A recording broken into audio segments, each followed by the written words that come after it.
হঠাৎ ব্রেন স্ট্রোকে আক্রান্ত সায়ন্তনী মল্লিক। অনেকেই ভাবেন স্ট্রোক বুঝি বয়স্কদের রোগ, কিন্তু না, অল্প বয়সীরাও স্ট্রোকের ঝুঁকিতে আছেন। এই লক্ষণগুলো দেখে 1 মিনিটও দেরি না করে হাসপাতালে যাবেন।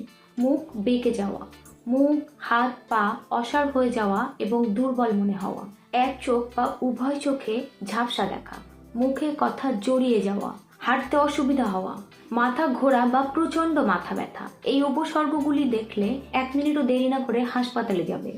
অতিরিক্ত জাঙ্ক ফুড, ধূমপান, স্ট্রেস এবং ঘুমের অভাব, এই সমস্ত কারণে অল্প বয়স্কদেরও কিন্তু স্ট্রোক হচ্ছে। তাই নিয়মিত ব্যায়াম, স্বাস্থ্যকর খাবার, পর্যাপ্ত ঘুম এবং নিয়মিত চেক আপ আপনাকে স্ট্রোকের ঝুঁকি থেকে দূরে রাখতে পারে। তাই স্বাস্থ্যকর জীবনযাপনই পারে আপনাকে স্ট্রোকের ঝুঁকি থেকে দূরে রাখতে। স্ট্রোক মানেই সময়ের সাথে যুদ্ধ, তাই উপসর্গ দেখলেই দ্রুত ব্যবস্থা নিন।